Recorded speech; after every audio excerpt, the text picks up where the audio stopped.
Good evening. It is 7 p.m. The Board of Trustees of La Porte Independent School District, Ms. Oshapi, is now convened. I wish to extend a warm welcome to everyone present. Every student's success is our number one priority. As the La Porte ISD Board of Trustees, we are here to set goals, adopt policy, approve budgets, contracts, personnel appointments, and communicate the district's vision and success to the community. It is not the role of the board to make day-to-day operational decisions. The management and day-to-day operations of the district are the responsibility of the superintendent.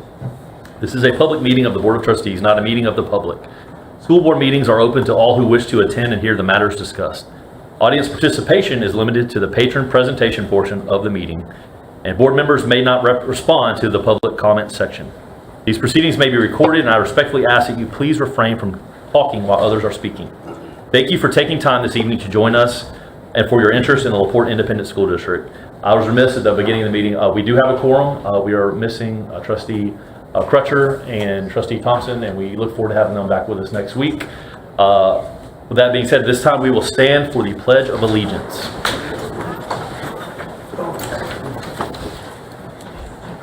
Normally we would have our RT students, but because we did not have school today, we did not make them come in. So if you will please join me in the Pledge of Allegiance to the flag.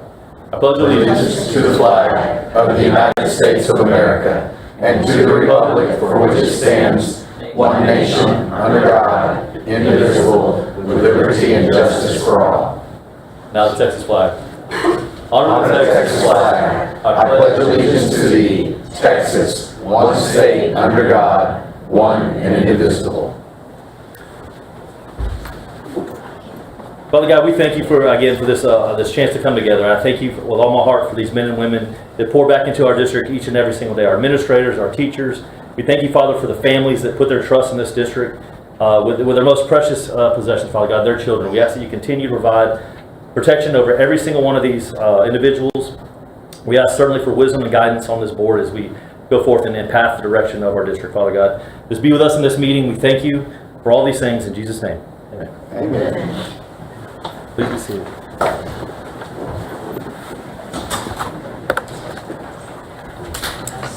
Any staff recognitions? Guys, we have staff recognitions.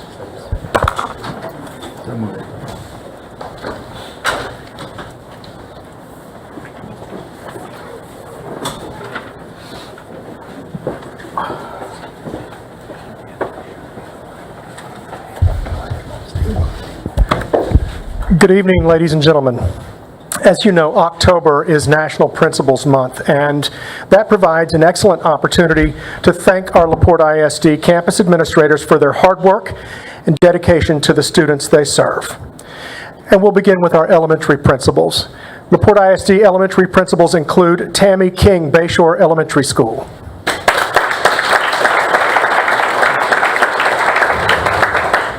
Lisa Basile, College Park.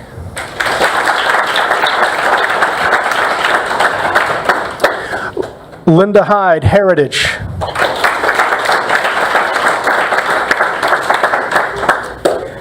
Karen Lawley, La Porte Elementary School.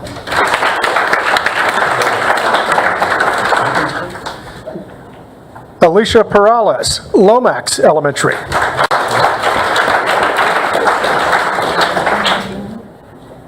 Stephanie Davis, Jenny Reed Elementary School. And Maria Guerra, Leo A. Rizzuto Elementary.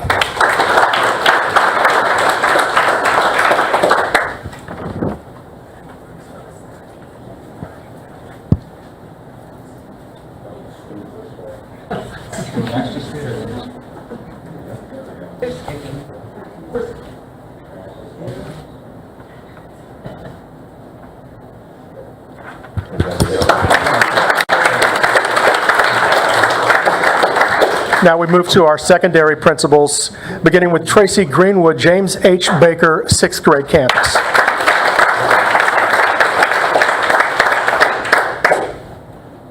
Jason McConnell, La Porte Junior High.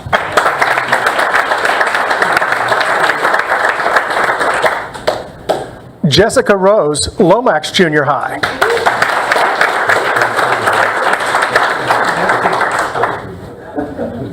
Tremaine Wycliffe, LaPorte ISD Academy of Viola DeWalt High School.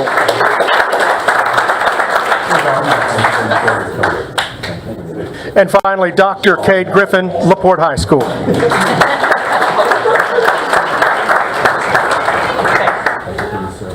Yeah, you stay over there. I will.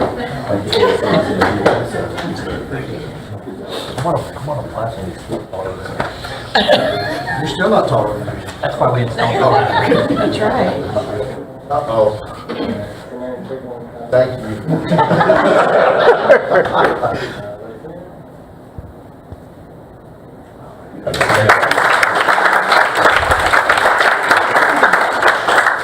Ladies and gentlemen, I'll now hand the microphone over to Ms. Terry Cook, our Partners in Education Coordinator, for her October recognitions. It is my pleasure tonight to recognize one of our outstanding business partners as well as one of our outstanding community organizations. And we're going to start tonight with Lubrizol Bayport. Lubrizol Bayport plant recently demonstrated its support for education in LaPorte ISD by donating 100 backpacks filled with school supplies to the district. These backpacks were designated for students at our 6th grade campus, our junior high schools, and our high schools. And Lubrizol consistently provides much needed supplies for our students each school year. We're very grateful for the company's involvement and support. And tonight we have with us Amy Vanbershot. Did I say that right? Did I get it right? Okay. The plant manager at Lubrizol Bayport. Amy, if you come up here.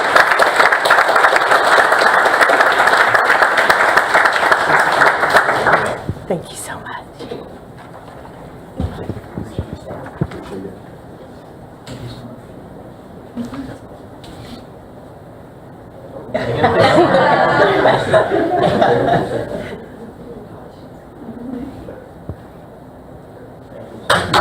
Thank you, Amy. For many years, the Bay Area Service League, which was formerly known as the Assistance League of the Bay Area, has provided support for LaPorte ISD students in many, many ways. Among their philanthropic programs are some very special projects that have specifically impacted LaPorte ISD students. The Ready for School program. During the 2024-25 school year, the Service League provided new clothing, shoes, and hygiene kits to 2,445 students in 8 districts, including LaPorte ISD. More than 200 LaPorte ISD students were served by the Service League in this capacity last year and this year. So it's a really important program for our LaPorte ISD students. For those of you who are not familiar with the program, students who are recommended by their school counselors have the opportunity to shop for new school clothes at Target or JCPenney through this organization so that they feel confident going back for a new school year. They also are involved in the Snack Attack packs.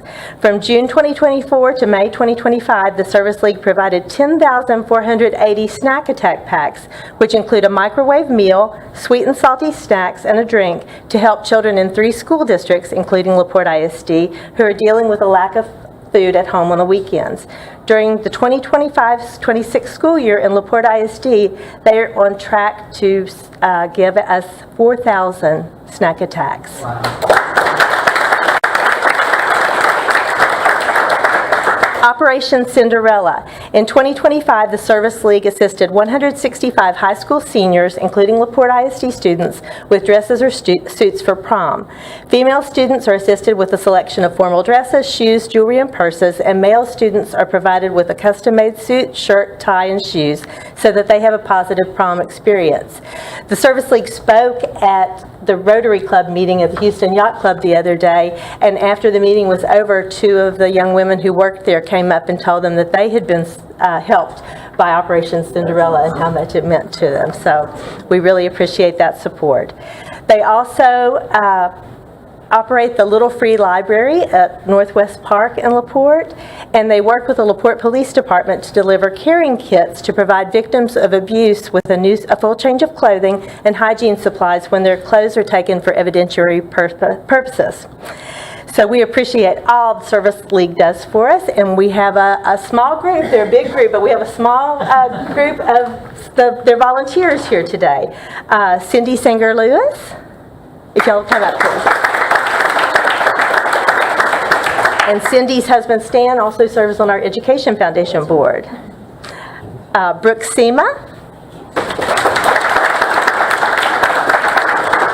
Lisa Holbrook. Sarah Folds. Joanna Vincente. Marianne J. Is Priscilla Magnuson here? I think she's here. Okay. Elizabeth Arsenault. Isella Dornell. And this last volunteer for the Service League is kind of an icon in LaPorte. She was a longtime LaPorte high school educator and counselor, Mary Wasey.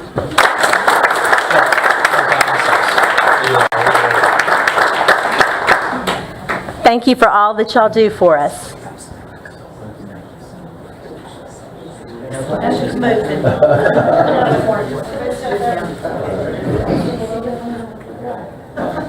Are we even there?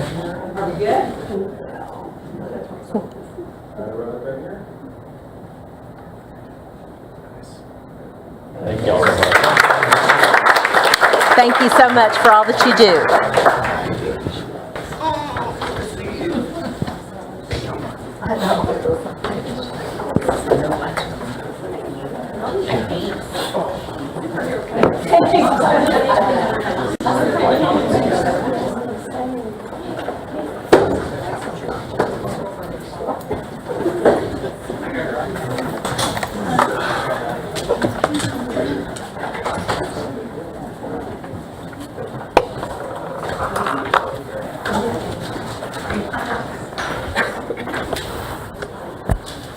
Go to item 5, public comments. The board will now hear those who wish to make comments and who have completed and returned the public comment participation request.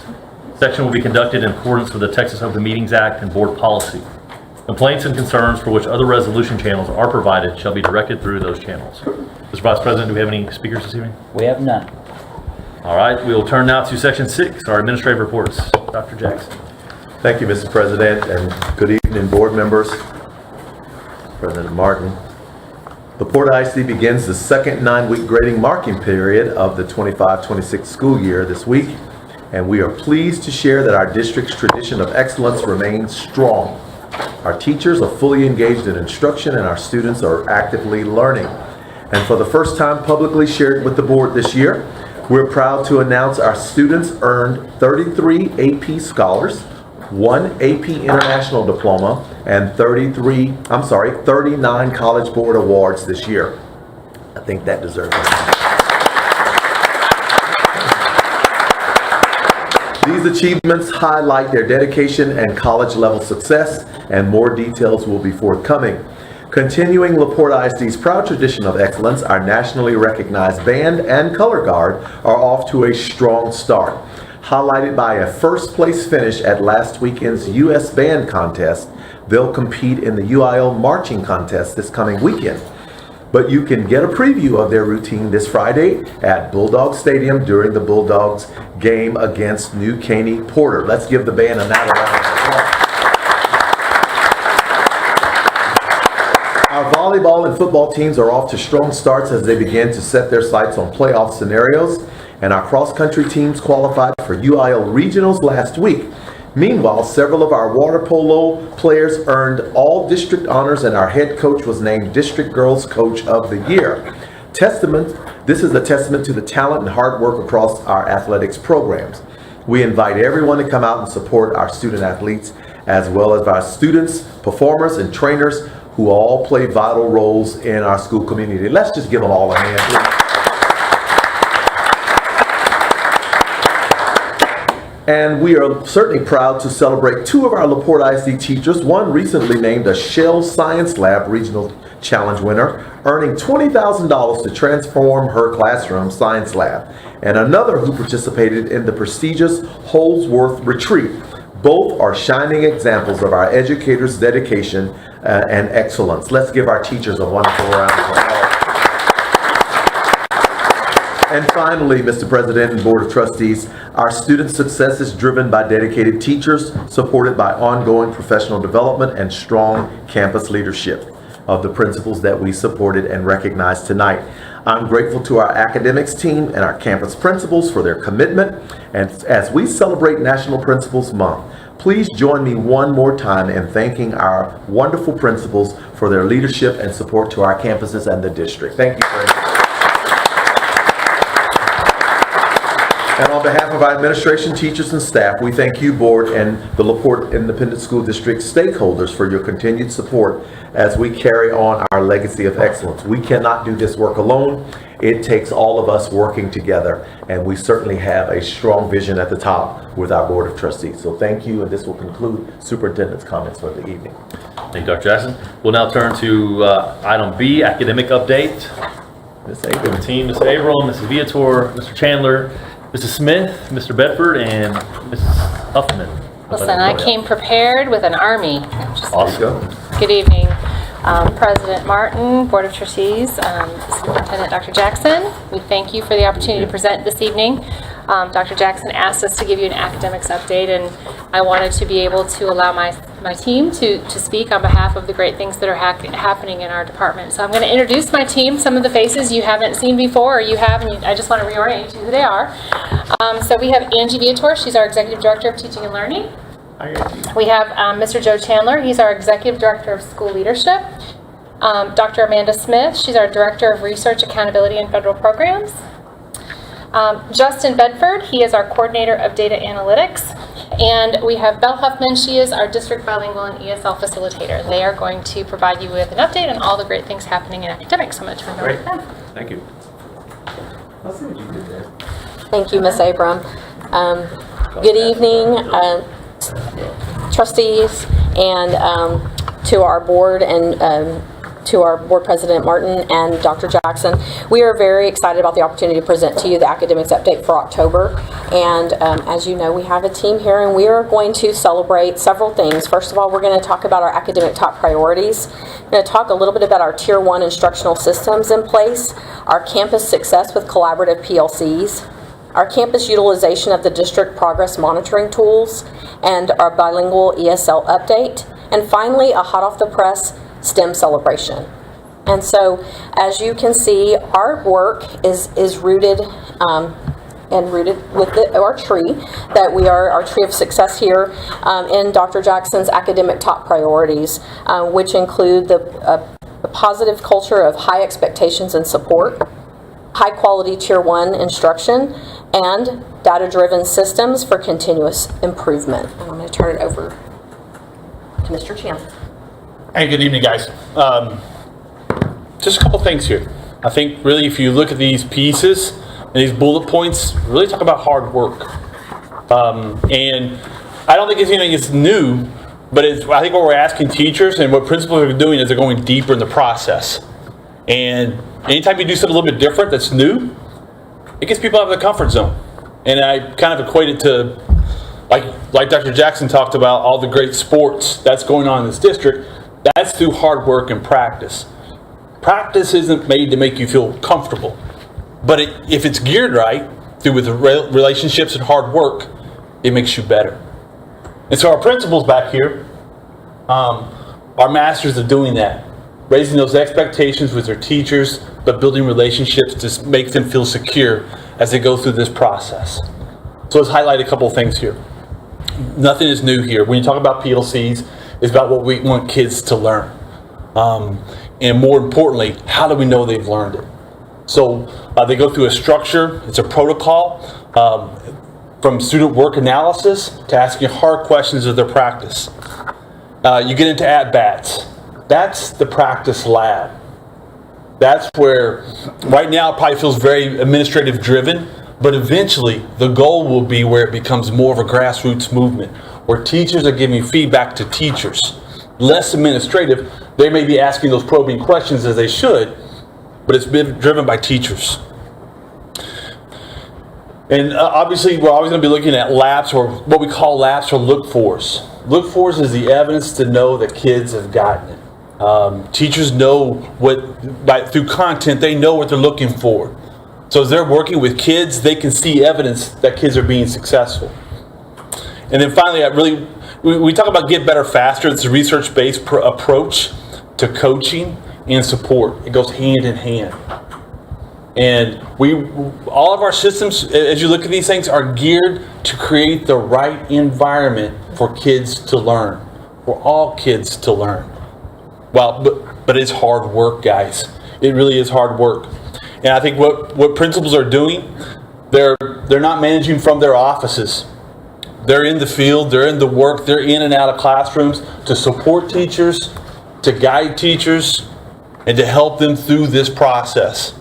And rest assured, they're doing that hard work. I promise you that. So as Mr. Chandler talked about, we really want to set the stage first with a positive culture and high expectations, and of course we don't want to forget our supports. When we have those things in place and those conditions right for success, we want to think about a high quality Tier 1 instruction for all students. Our instructional team helps our principals and our teachers with intentional planning and the implementation and monitoring of high quality Tier 1 instruction. Some of the tools we use is the learning framework that was collaboratively developed with our principals and assistant principals over the summer. Some of the things we want to highlight that we're currently working on is critical reading and writing in all content areas. We want to make sure students are engaged in discourse with one another as well as with the teacher in the classroom. If we don't hear student voices, we don't know if they're learning. So our teachers are really focused on making sure that we are working through student discourse in the classroom. During PLCs and professional learning sessions, our instructional team supports our teachers to implement these engaging instructional strategies. We also are working on questioning strategies for our students at high levels, but also our students asking questions and engaged with one another. These sessions help teachers to provide tools and resources to support their planning with high quality instructional materials and implement engaging, rigorous lessons for all of our students that are aligned to grade level standards, and to provide, as we said, these engaging instructional strategies. We also want to scaffold our students who are maybe not quite on grade level. We want to make sure they're always exposed to on grade level instruction, but if they need those scaffolds and supports, we're helping teachers to plan for those. Also to plan their reteach. As we were talking about in PLCs, if we decide students maybe did not understand that, we need to plan some reteaching together. Also, we might be planning small group interventions for students who need that extra support. Really what we're looking at is not only providing those scaffolds as we shared in interventions, but also challenging our students who are at meets and masters to continue to focus on those levels. Because this is probably the dumbest question I'll get all night. You go right ahead. I've seen it 1,000 times, but how do we define Tier 1? Like, what is that? How's that different than other instruction? It's a very good question. So Tier 1 is for all students, and so all students will receive that instruction, and it's usually based on grade level. We look at our TEKS. We want to make sure we're looking at the verbs of the TEKS and seeing how we need to be teaching that, and all students are engaged in that, and it's a part of every lesson. Sometimes we might have a warm-up before, but then we always have where everyone receives that instruction, and then it might be in small groups. They might receive intervention to help scaffold up to that level if they're needing additional support. There are students who might already have learned it, and that's part of our PLC questions. If students have already learned it, what's delivered in Tier 1, it's certainly we want to make sure that they are exposed to that, but then we also want to make sure we, yes, we help them with that. Did that answer your question? Yes. Perfect. Okay, we want to now, because we're talking about setting conditions for success, and we want to spotlight LaPorte Junior High. Mr. McConnell, if you will come on up.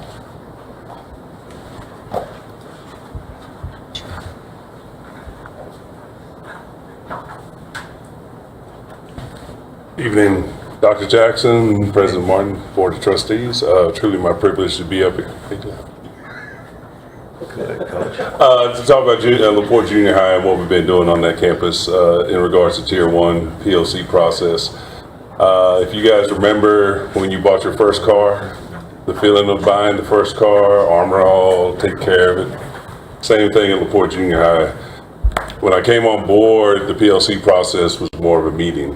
It was those kids, not our kids. And teachers weren't, invested as far as really looking into what their kids were doing and things like that. And so there were a lot of hard work by a lot of great people We've really bought into the PLC process. I was lucky to experience it with Solution Tree and Dickinson. And now it's to the point where our teachers are running the meetings. They're looking at data on their kids. It's our kids. They're taking ownership. They're coming to the PLCs prepared to talk about, information on the kids, what they've been learning, where the gaps are, how we're going to address those things. And that process that Joe was talking about, we have teachers presenting to their teammates on lessons that have been assigned, and they collaborate together to create high-quality lessons that meet the level of rigor that we want our kids to reach, and implement that every day. So the PLC process is truly the brains behind the operation on the campus, and any kind of academic success we have there starts and ends with that process and the quality of those meetings. So. Thank you for sharing. Thank you, Coach.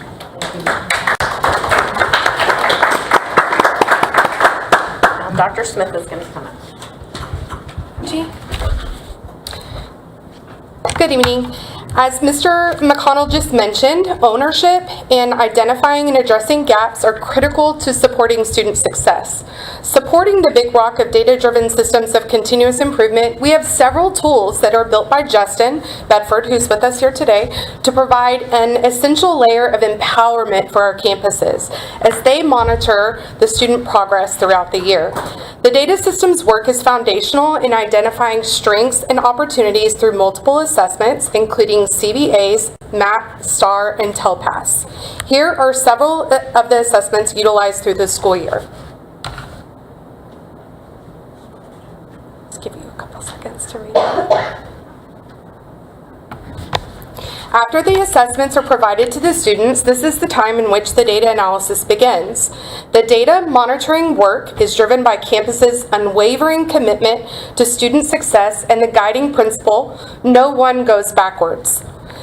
Student and teacher learning trackers promote ownership, guide instruction, and support goal setting through transparent, accountable data use. These tools are designed to champion our principles and will be actively used in upcoming campus-level short-cycle data meetings. You see, principals play a pivotal role in leading ongoing data conversations and ensuring the continuous improvement of student learning is supported by not only themselves, but instructional specialists and interventionists. Collaboration is key.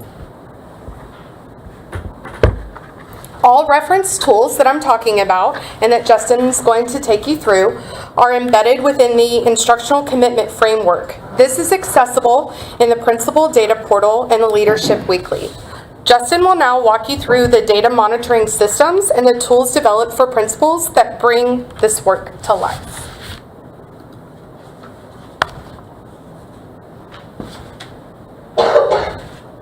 Good evening. This is our data system support. So starting with the principal's portal, this is our centralized data location that houses our data and data resources for our campuses. And next is our data drop calendar. So this is highlighting the assessments that were previously mentioned. This provides the campuses with the assessment dates for when they're provided, as well as the data drop dates. We think it's important to highlight when the data will be dropped for these campuses because it facilitates these data conversations and it provides insight for these data meetings to occur for the campuses. Next is the curriculum-based assessments, or our CBAs. So these are our most common assessments that we give throughout the district. And these assessments are, they provide a snapshot for the student in order to showcase how they are showcased on where they are performing proficiency-wise. And this tool provides a summary for the assessments. They're all tested subjects, as well as it provides the campuses with a way to drill down to the campus level, teacher level, or the student level, as well as if they want to drill down to any demographic information, if they want to compare any 9 weeks information, or if they want to drill down to any certain CBA performance. As well as this tool also provides a way for the campuses to understand where they're performing in Domain 1 for STAR level. Next is NWA MAP. So NWA MAP is a norm reference test provided 3 times a year to showcase and allow a guide for students to move towards STAR proficiency, but it also provides a STAR projection for each individual student. And so this tool looks similar to the CBA tool, as it provides an overview for performance across every assessment tested. And this test also provides a similar filter breakdowns as well, highlighting grade levels, subject areas, test administration, as well as if they want to do a year-to-year comparison.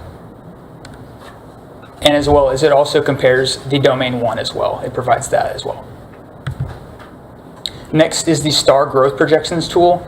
So this tool helps campuses understand how they're performing, and it gives them an understanding of how their growth is looking for the school year as each major assessment takes place.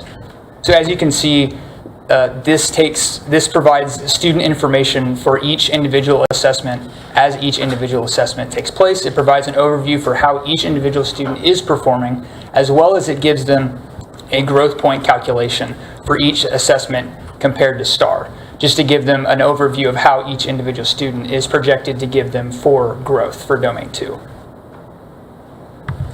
And so this page is of the previous table summarized. So this page is similar to the STAR growth tables in Domain 2, where it gives you an overview of how the campuses are looking growth-wise for each individual assessment compared to STAR.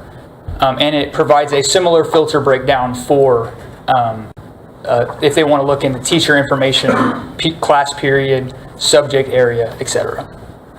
And we just think it's important for the campuses to understand how their growth is looking for their campuses overall, for each individual assessment, which is why we provide different growth tables.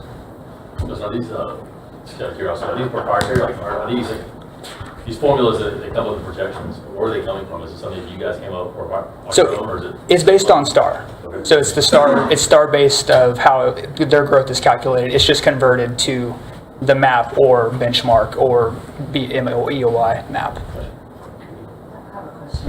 So this is great data. I would have loved to have had this when I was in the classroom.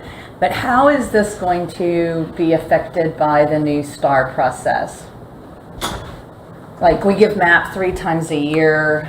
Will we still be able to collect all that data? Because I had read something about they wanted to limit the number of testing that we did as a district. Sure. So at this point, TEA has not fully laid out what that's going to look like. So we can't make our projections on how we're going to approach that until they lay it out. And once they do, then we'll bring it back and kind of share this. But right now, we're just trying to utilize it for what we have. But once they share that with us, we'll share that probably in the spring, or early fall next year, how that's going to roll out. But we're not really sure because TEA hasn't rolled it out just yet.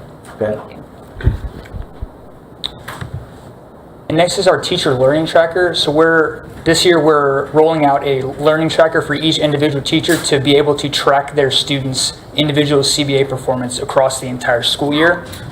And so this not only provides an average for how the student is performing, but it creates a conversion in accordance with whatever test they want to compare it to, either STAR or MAP.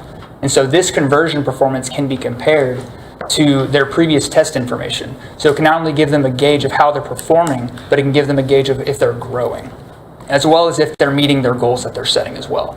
And I'll remind the board that a huge piece of the whole STAR process for our students is growth. And so you hear that term growth a whole lot because so much rides on growth. Am I right, Madam Deputy, right? It's the entire Domain 2 and part of Domain 3 for our accountability. So you hear us talking about growth so much because we're trying to grow every child. And the most challenging of that, and I don't want to get ahead of you, Justin, you're doing a phenomenal job. But what I want to remind you of is students that do really, really well, and they come to us already here, it's extremely difficult to move them. Am I correct, principals? And so that growth piece becomes extremely challenging when you do that. So that's why we talk about growth so much, right?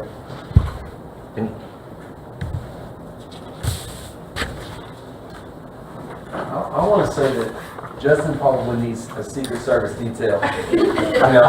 You're the secret weapon, man. He's the man. We got to have 24-hour security. He's the man. He's the man in gray. Good job. When students track their own learning, they become more engaged, reflective, and motivated to grow. That's why we recognize the highest leverage strategy for student success is putting data tracking directly in their hands. While this may be a shift for some, it's a proven practice that accelerates learning. Tonight, we are excited to spotlight 2 campus principals who have led this work with purpose. Please help me welcome Ms. Linda Hyde of Heritage Elementary, and then Ms. Tracy Greenwood of Baker's 6th grade campus, both servant leaders who have embraced data monitoring systems to drive meaningful student outcomes.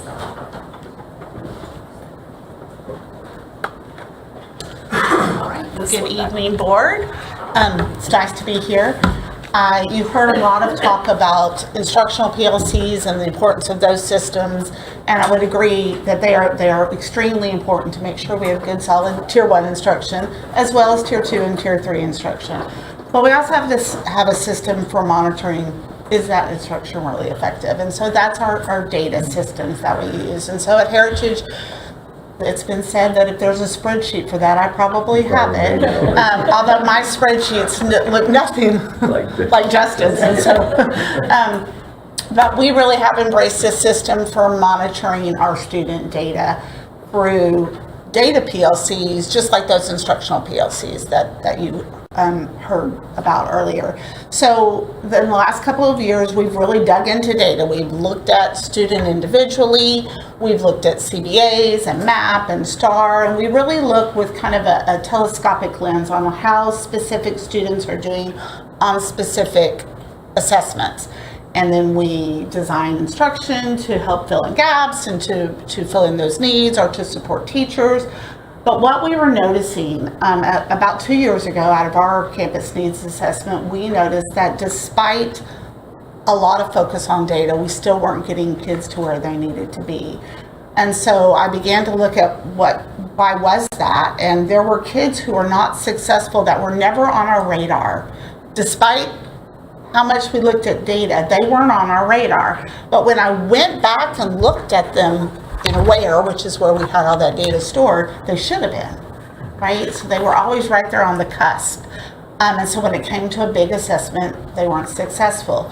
So we started last year implementing a very rudimentary student data tracker, nothing compared to what Justin has given us this year, but to really look at kids across the board. So we can now, it's kind of like the trifecta.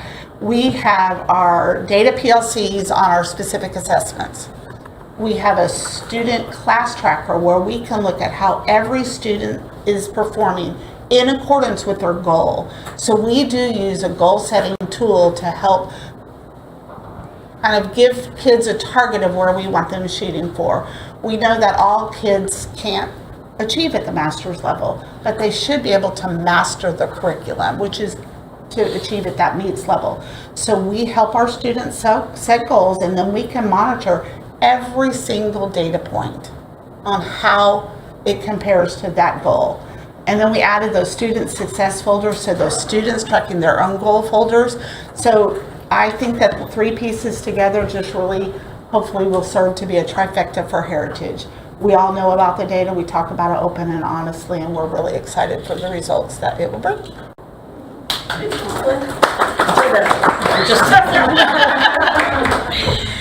So, good evening. At Baker, we are really embracing the fact that in elementary school, the students have been goal setters for themselves, probably since 2nd grade is where they can really understand, conceptualize, and start making realistic goals for themselves.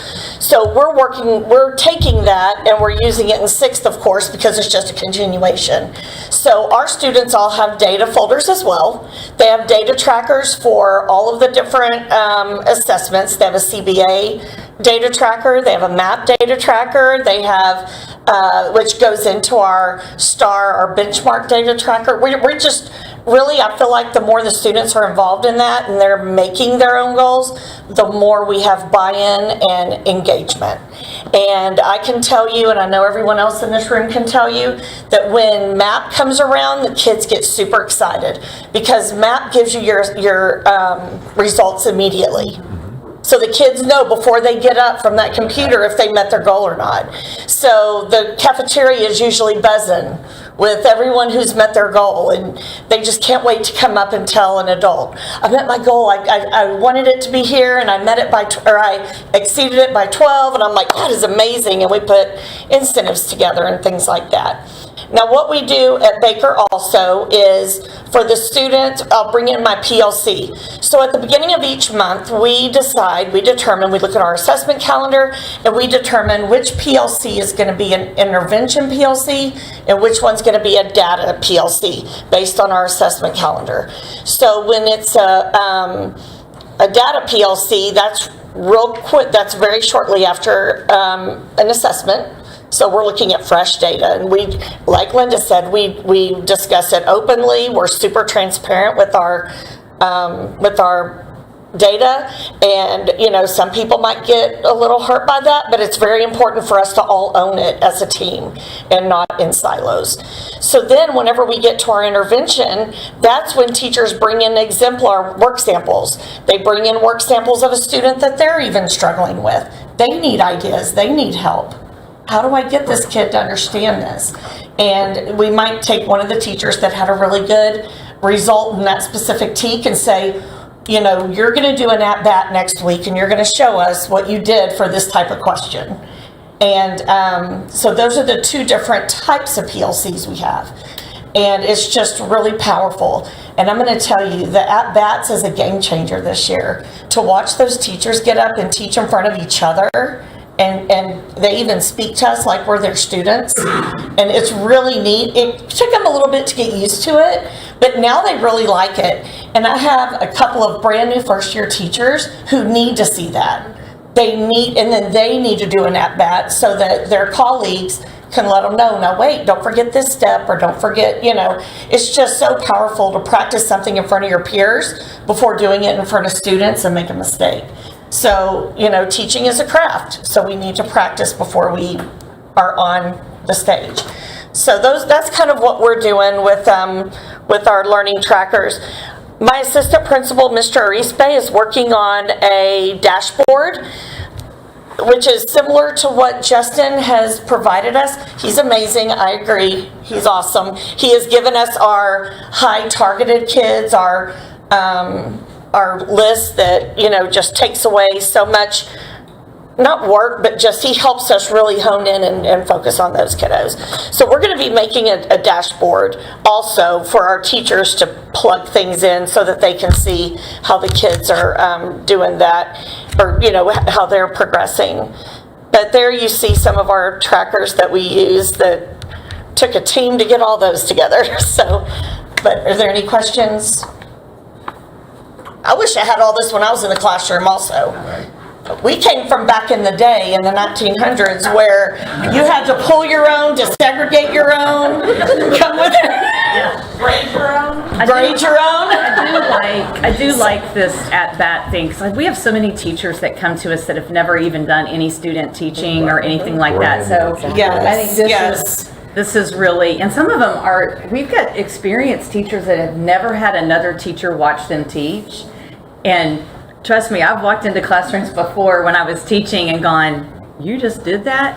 Because they don't even know how to talk to students. Yeah. They know their subject matter, they're great at it, but it's that delivery. Yes, yeah. So I think that's a really good opportunity for some of our more seasoned teachers who kind of have lost some of their excitement. It's hopeful to get, you know, some and if feedback. they can get an out of that lesson that's being modeled for them, they might say, you know what, I hadn't said it like that. Yeah, but that's pretty neat. That's great. And we've had feedback with that as well. Great. You know, my takeaway from the whole presentation is really just the collaboration and the synergy that's being created.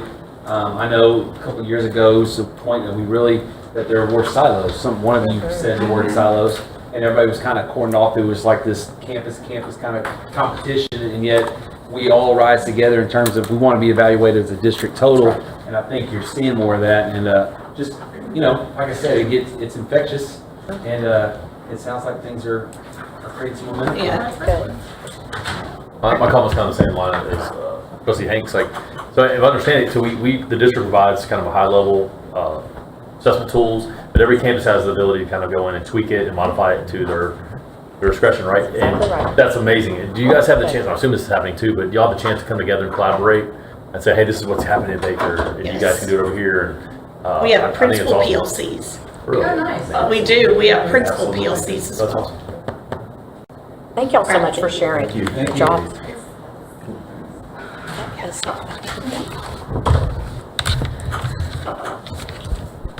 As we highlight the power of data monitoring system, it's only fitting that we share some of our own data with you tonight. We've just completed our beginning of the year MAP, which is the measure of academic progress testing, and are excited to celebrate some outstanding results. For elementary, when we look at 2024 to 2025, in reading, our current fifth graders are performing higher at a MEETS, that's plus 3% level in RLA than they were last year. For math, our current third graders are performing at a higher MEETS, that's plus 3% level in math than they were this time last year. Current fourth graders are performing at higher than approaches and MEETS level in math, both plus 3% than they were last year. And our current fifth graders are exceeding their math scores with 10 plus percentage in approaches and MEETS, and their STAR scores from last year. Sorry. Wow. Very good. And for secondary, for reading, our current 8th graders are outperforming last year's 8th graders at the approaches level by about 5%. For math, our current 6th graders are outperforming last year's 6th graders at the master's level at 14%. And finally, our current 8th graders are outperforming their previous STAR performance at the approaches 15% and MEETS level 5%. Next, I'd like to introduce our ESL and bilingual facilitator, Belle Huffman.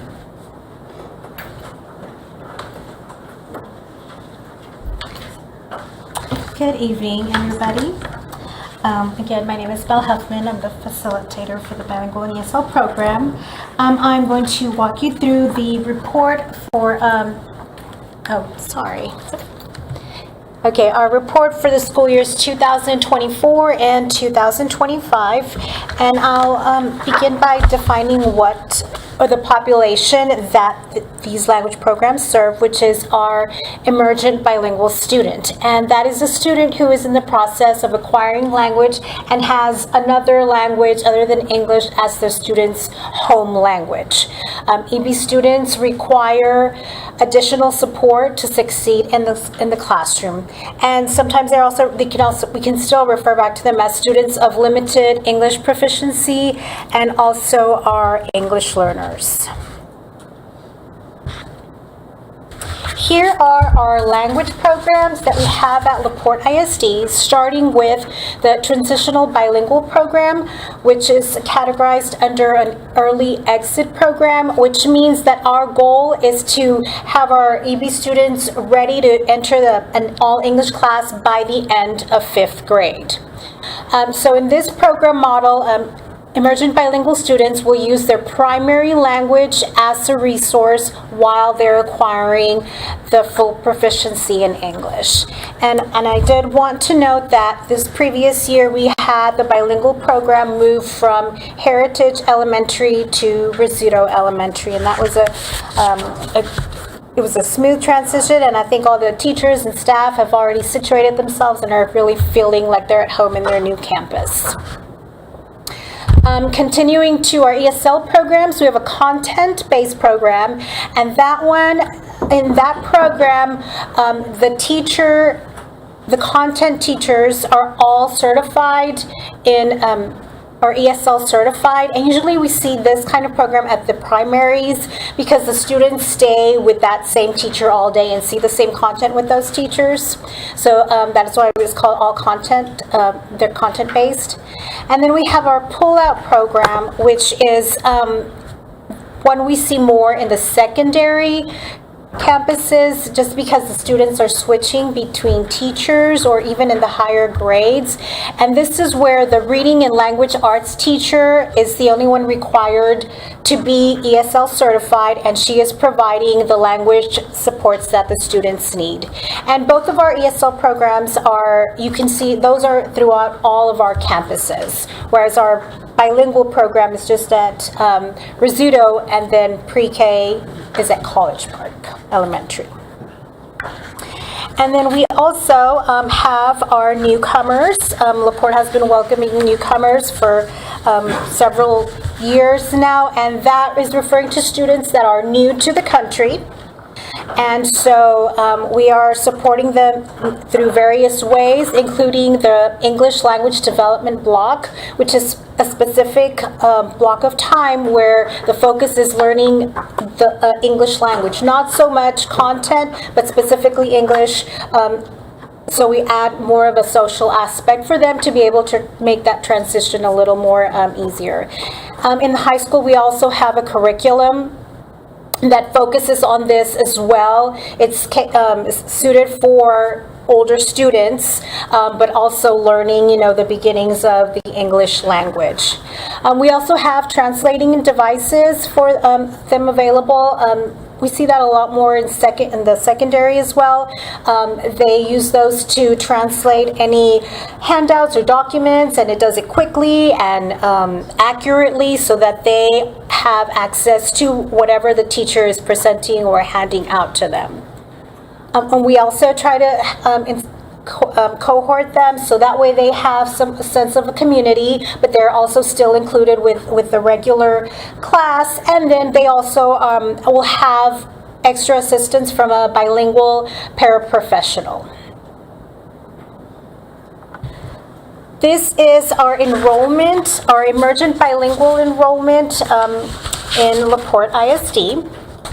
And as you can see, the top bar is our ESL programs, and so they're enrolled in our grades pre-K all the way through 12 for a total of 572.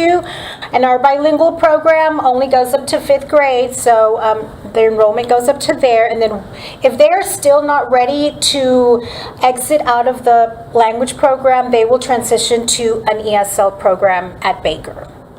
And so that total is 253 for a grand total of 825 emergent bilingual students at LaPorte, which comes out to almost 12% of the district's student population. So it's growing. Okay, and we'll move on to TELPAS results. Just a quick comment on TELPAS. That is our English language proficiency assessment, and that is designed to assess the progress of our emergent bilingual students as they're acquiring the English language. We were just excited to have these celebrations here, and at least 40% of our EB students in 2nd, 3rd, and 5th grade moved up one proficiency level. And you can see in 1st and 2nd grade, they improved by 8% from the previous year. And then 3 of our elementary campuses, which is part of our Domain 3 Closing the Gaps, improved for TELPAS progress rates. In secondary, 2 of our campuses improved for TELPAS progress rates. And then in 8th and 12th grade in secondary, the rates of progression for at least one proficiency level went up by at least 3%. So those are some great successes from our TELPAS. And then these are just specific to our emergent bilingual program, STAR and EOC scores, and you can just see some of those celebrations in all 4 core. 3rd and 7th grade and Algebra 1 all improved from the previous year, which is wonderful. 4th grade improved a positive 7% in approaches. In RLA, Reading Language Arts, 3rd and 4th grade approaches was up by 3% and meets was up by 4%. Biology, which was a significant increase in meets and masters, and you can see those, which is awesome consideration because master's level is very hard to achieve. And then finally, social studies sustained master's level in that performance, which is great because it's a lot of TEKS that go into our social studies. Okay, and we're moving into the reclassification of our emergent bilingual students. So annually, students who meet the following criteria, reclassification criteria, will no longer be coded as an emergent bilingual, which means they will be exiting from the program. And so they have to, in order for them to do this, they have to achieve a composite score of advanced high in the TELPAS. Approaches are higher on English Reading Star, and then also teacher subjective evaluation that states that the student will be successful in an all English class with no language supports. In 2025, we had 59 or 7% students meet reclassification criteria, and that's compared to 79, which is 9% in 2024. So we did see a slight dip in those numbers, but that brings us to our goals for 2026 for the future, which is, of course, increase the number of EB students that meet reclassification criteria by 20%. We want to get back or better to where we were. And the primary way we're going to do this is by having every campus meet with each emergent bilingual student to have a goal-setting conference. And not just a goal-setting conference, but also explaining, what exactly the TELPAS is doing, why they're taking it, and how they can achieve the results they want to be able to reclassify from that program. We saw in the past years that a lot of the students, by the time they get to the secondary, they're not even really sure why they're taking that specific assessment. So we think with these conferences, they'll have more of the knowledge that will empower them more and have more control of their success on that. So we'll also review their previous results and create a plan with them for them to reach their goal. And continue ensuring strong components of listening, speaking, reading, and writing in all of the classrooms, which are the 4 domains that are tested in TELPAS. And then brings me to the bilingual exceptions and ESL waivers. All school systems are required to have appropriately certified teachers for the required bilingual and ESL program. If a school system does not have them certified teachers, then they need to apply to TEA for either exceptions or waivers. For the year 2024 and 25 school year, in LaPorte, thankfully, we did not have to file this waiver or exception. All of our teachers who were assigned to an emergent bilingual students, they were all properly certified, so there was no need to file the waivers. And it looks like that for this year, we're going to have the same situation going on where we won't need to file the waiver. Great.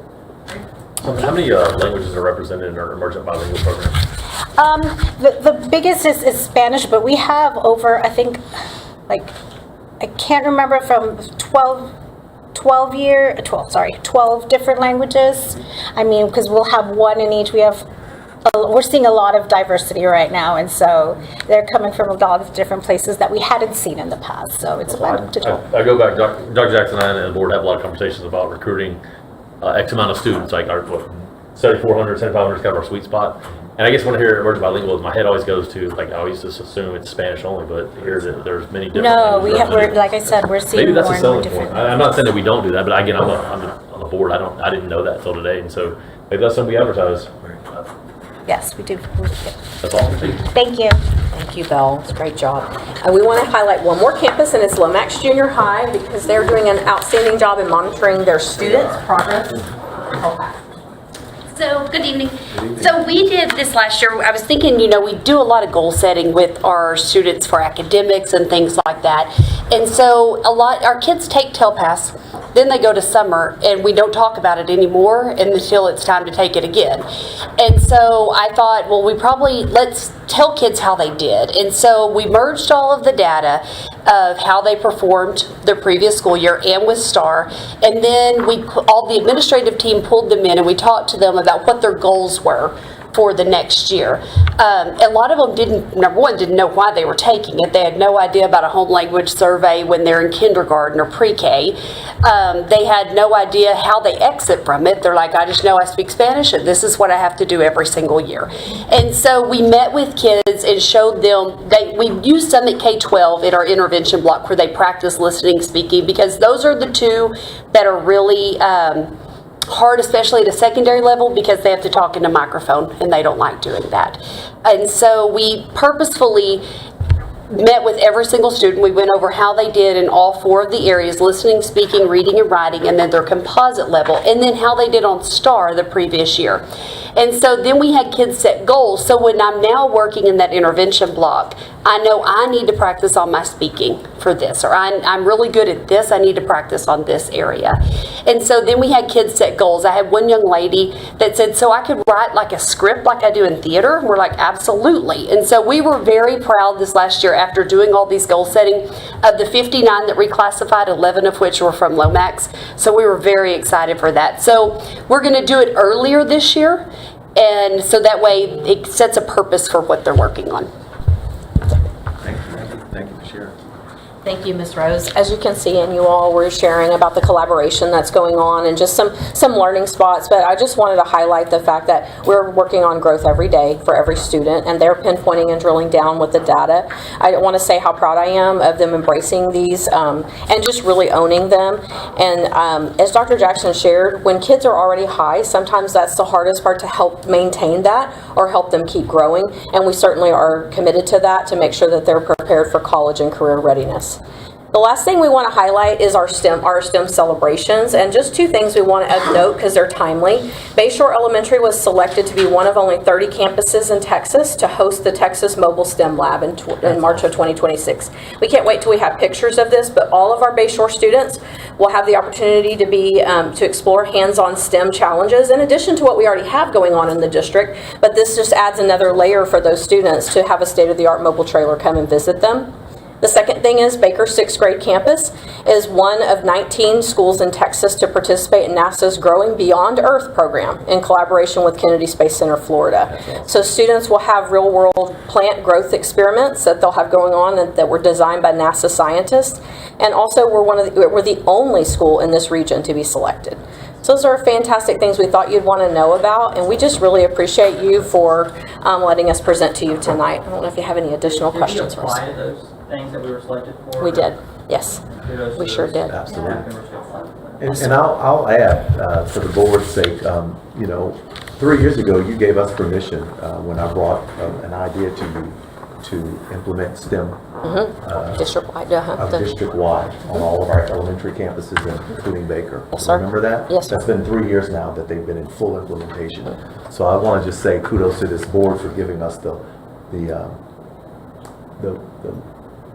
opportunity to do that, because our students are taking off and doing some wonderful things. And so I applaud certainly Bayshore and Baker, but I applaud all of them because all of the campuses are doing some really neat things, and we've got some really phenomenal STEM facilitators out there promoting that. And so we appreciate that. I just think that's part of your vision and your legacy. We're talking about leaving a legacy.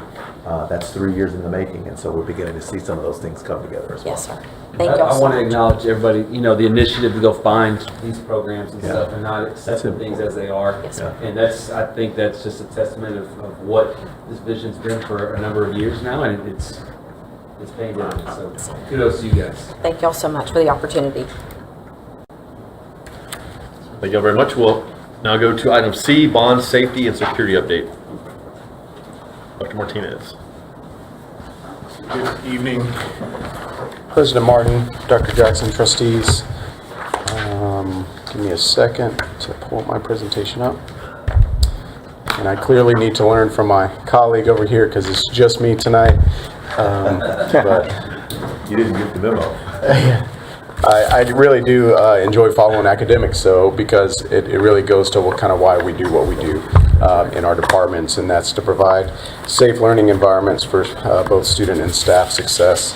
And so this evening I just have a few quick updates for you guys just to kind of see where we are with some of our projects.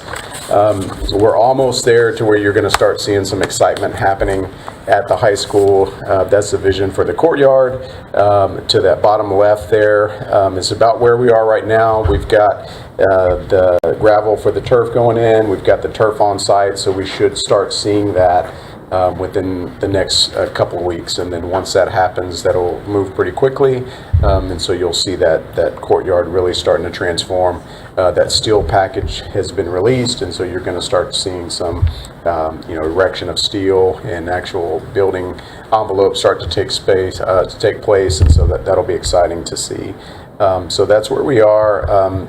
Tomorrow's going to look a little different for some of those high school students because they've been accustomed to being able to travel to take that pathway from the foreign language hallway to the cafeteria. So just past the old planetarium. So that's changed because of they were working on that space now.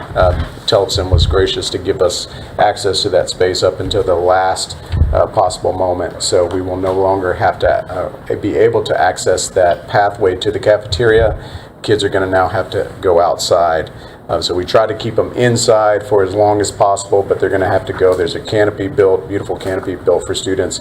Well, they'll be able to exit right there, and then that will be the pathway to and from the cafeteria from now on. And this is just phase 2 of that process. Correct. And we knew it was coming, and so Dr. Griffin, he's making sure his folks are good to go, and we've had a pep talk, and but it's just one of those things that we had to have happen for the construction to continue and to be in and out of that space by August, right? That's our goal is to have all of that construction complete by August. So everything's moving along. Still, I hate to say we're ahead, but we are slightly ahead of schedule with our high school renovation. And then this is just a project that I wanted to share with you because this is another space where we're going to start to see some excitement happening. We've gotten the demo, the clean out, electrical's gone in there. I really appreciate both maintenance and technology working together to learn really about this space, what the needs are for the space. We've got our conduit run. We've got data drop was actually going in today to support the infrastructure for the golf simulation that's going to take place. We're working with Unicor, which is the vendor for the simulation kits. It's a do-it-yourself kit. So our maintenance folks are going to be able to put those together. And then again, working with technology to mount the projectors, to have the PCs where they need to be, with the data drops and all the access points and HDMI cables. Again, we're learning some new things that we didn't know, but we're adding this skill set to our tool belts, and we're going to be able to pull off something really positive for this space for the students and staff. Did we need to drop any air into that room? Like, what does the airflow look like coming in? Will they be able to monitor it themselves? I'm sure it's going to get hot. Yeah, I mean, so they'll have the controls.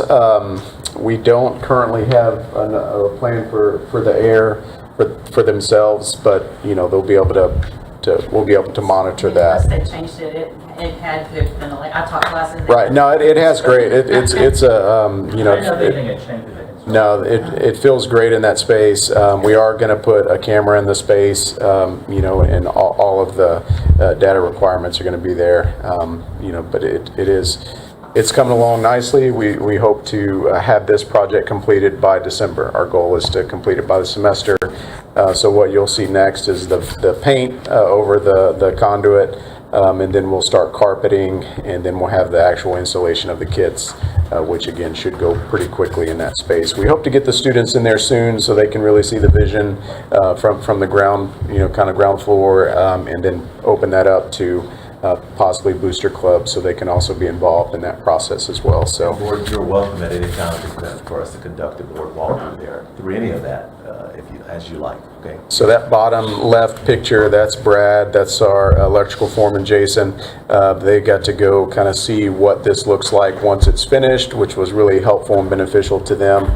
So they could see the matting, see how much, how many feet we need behind the curtains, the screen, what the requirements are, why we have a little pony wall there, and why you don't want to go up a certain height for the backswing, and just, is really beneficial for them to kind of see all that space, and that's helping. You can kind of see at the very top, that's a picture of what the simulation looks like. It's an overhead, which is beneficial because it allows you to have both a left-handed and a right-handed swinger. Some of those kits are only geared towards right-handed students or student athletes, and so by having the overhead, it would benefit students that may be both right and left-handed. This is the same system they have in timber? Yeah, it's similar to that one. Unicore, it's pretty much one of the standards. It's out there, well known, and it's a good product for sure. So. A little bit on that one, and then Lomax Junior High additions and renovations. We've got the gymnasium is nearing completion. We're still on track to be finished with that space in December, and then in April we again hope to finish the orchestra and band. But in the gym, you've got the metal panels that are being installed. The gym floor is still acclimating in that space, and the roofing, the white cap is being installed on the roof, and then they're still taping and floating the walls in the orchestra and band. But again, moving right along with Lomax Junior High. I know several of you guys have visited that facility, and it looks great. I did want to just mention our October focus for safety and security. Drills, our campuses do a great job of making sure they're in compliance with our drills, but we also have the partnership with the City of LaPorte to do our shelter-in-place drill, which is going to be on Thursday the 16th at 8:30. And so I know Mr. Woodcliff has sent out some instructions already with that to our principals to make sure that they're ready to implement that drill, and then we'll have an after action on what some of our needs or there might be associated with that. And then Syntegics, we're focusing on doing some campus testing of our Syntegic systems. Things like, we've got the beacons in the rooms, just making sure that all of them are functional. If there are any that need to be replaced, it's just a good time to make sure that everything's working as it should. We had one Friday at LaPorte Elementary, and it was, enlightening. What gave us some great information, because we had to, there were a few rooms that we needed to make sure that the beacons were there. There were the student devices. The Syntegics won't work on a student device. So if a teacher is using a student device, it's not going to work because it's with our teaching devices. And so making sure that no one's, just some behavioral things, right? Someone will grab a student device, and there's a reason why you probably don't want those with all of our student devices, but our teaching devices, they should be. If you have a split screen, you have your laptop to the projector, it will show on one and not both. So we're working through some of the challenges associated with that, with the connectivity and connections. But again, opportunities for staff training, just making sure our teachers know what the true functionality of that system is. Even down to if you push your badge multiple times, what's going to happen with that? Does that change the response? So those are things that we're working through. We're going to have conversations with our principals to make sure everyone is, aware, and that our staff are trained and knowledgeable. So there's just a few updates again that I had for the construction projects, but then just some efforts to keep safety at the forefront for this time of year. Any questions? Thank you. Thank you. Turn now to our intruder detection audit report. Martinez? Yeah, Mr. President, we shared some of that information with the executive, and there's no action that needs to be taken on that. Okay. I'll switch to item 8, our consent agenda. A, determine and approve any consent agenda items. B, approve board meeting minutes. 1, regular board meeting minutes, September 9th, 2025. C, receive principals reports. 1, Early Childhood Center. 2, Bayshore Elementary. 3, College Park Elementary. 4, Heritage Elementary. 5, Jenny Reed Elementary. 6, LaPorte Elementary. 7, Leo A. Rizzuto Elementary. 8, Lomax Elementary. 9, James H. Baker 6th grade campus. 10, LaPorte Junior High. 11, Lomax Junior High. 12, LaPorte High School. And 13, Viola DeWalt High School. D, Receive financial reports for August 2025. E, receive human resources report. F, approve budget amendment. G, receive and adopt 2025-2026 district improvement plan and campus improvement plans. H, approve second reading and adoption of TASB policy revision for CFB local. I, approve amended 2025-2026 Texas teacher evaluation and support system T-TESS list of teacher appraisers. J, approve amendment to District of Innovation DOI plan. K, approve change order for purchase of concession beverages for the remainder of the 2025-2026 school year. L, approve purchase of network switches and supporting hardware. M, approve purchase of special education contract services. N, approve purchase of an integrated private cloud platform. And O, authorize the superintendent to negotiate and finalize the First Amendment to a lease agreement regarding district property. Vice President, will you please read back our consent? Yes, A, B, C, D, E, F, G, H, I, J, K, L, M, N, O. First, board, I seek a motion So moved. approval. Second. All those in favor, please vote. See if we get it this time. For those that are here, it is a unanimous consent. We get to go home. All right, well, that's pretty quick. Starting to item 9, action and or discussion items. We have none. Item 10, action on closed session items. We again have none. So I'll turn to closing comments of the Board of Trustees and Superintendent. Trustee Shop, you want to go first, sir? Always the most talkative one. I don't get to do a lot around here during this time of year. So due to my job and the place I work at and the place Jeff loves the most. But social media does keep me aware of what's going on a lot. So that helps me keep up with everything that's going on in the port. And congratulations to the band. They did a wonderful job last week. The football team keeps rolling. Cross country, that's a special one in my heart. Good luck to them at regionals. And Matt, I've got more emails asking why we don't do a barbecue after a football game at my school than I've had anywhere. And watching Max, I just turn around and say, I can't do that. I can't do everything, you know, but good job of doing that. You're doing a great job over there at Porte Junior High. I see a lot of things going on there. You're dancing in the cafeteria and all that. It's a good time. And, you know, principals, make sure those teachers know you love them. It really pays to go to work knowing that your principal loves you, and it makes for a good day, and they become great teachers. So, happy month for all you principals, and good luck for the next 9 weeks. So, been a wonderful start of the year so far, and the environment at Bulldog Stadium has met expectations, I think, and it has been something to see. The buy-in in the community. I was really fortunate. I got to walk the class of 1995 through around campus this past weekend, and they were just in awe. But they've been keeping track social media wise, and it's just nice to hear that people are paying attention. The message is getting out. I know we ruffle some feathers down the street. We've got their undivided attention, it seems, which is fantastic. But it's appreciate your vision, Doc. Obviously, you've driven this ship, and it has been just an amazing thing to experience, and just really appreciate your leadership. So.